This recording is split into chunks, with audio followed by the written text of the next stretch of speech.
मेरो युट्युब च्यानलमा स्वागत छ। मैले प्रिभियस भिडियोमा भनेको थिएँ प्राइसले यो अलरेडी फुलफिल डिमान्ड जोनमा रियाक्ट गर्न सक्छ भनेर, र प्राइसले रियाक्ट गरेर मुनि झर्न थाल्यो। र मैले यो अपट्रेन्ड हुनको लागि चाहिँ यो अलरेडी फुलफिल डिमान्ड जोनलाई उछिन्नुपर्छ र यो पोइन्टलाई पनि उछिन्नुपर्छ भनेर भनेको थिएँ। तर बियरिस इन्गल्फिङ क्यान्डल बनाएको छ मार्केटले, र हामीले विकको जस्तो हेर्ने हो भने चाहिँ यो दुईटा क्यान्डलले चाहिँ डोजी बनाएको छ। अब मैले प्रिभियस भिडियोमै भनेको थिएँ डोजी पछि के हुन्छ, कि यो पुल ब्रेक थियो कि पुल ब्याक हो भन्ने चाहिँ आजको क्यान्डल डिसाइड गर्छ।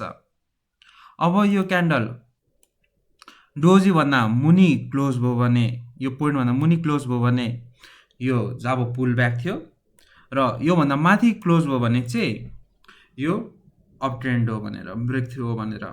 र ब्रेक थ्रू हुनलाई पुरै स्ट्रेन्थ क्यान्डलले बनाउनु छैन, इन्डिसेन्ट क्यान्डल बन्दै माथि गए पनि हुन्छ, जे होस् क्लोजिङ चाहिँ माथि हुनु पर्यो।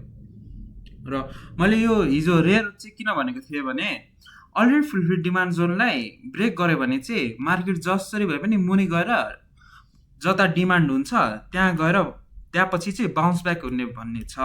तर मार्केट अनप्रिडिक्टेबल हुन्छ, के हुन्छ भनेर त्यति धेरै थाहा हुँदैन। हामीले रियाक्ट गर्ने हो, प्रिडिक्ट गर्ने होइन। त्यसैले आज के हुन्छ भनेर हेरौँ, त्यसपछि डिसिजन लिनु होला, र तपाईँहरू पनि आफै एनालाइसिस गर्नु होला। धन्यवाद।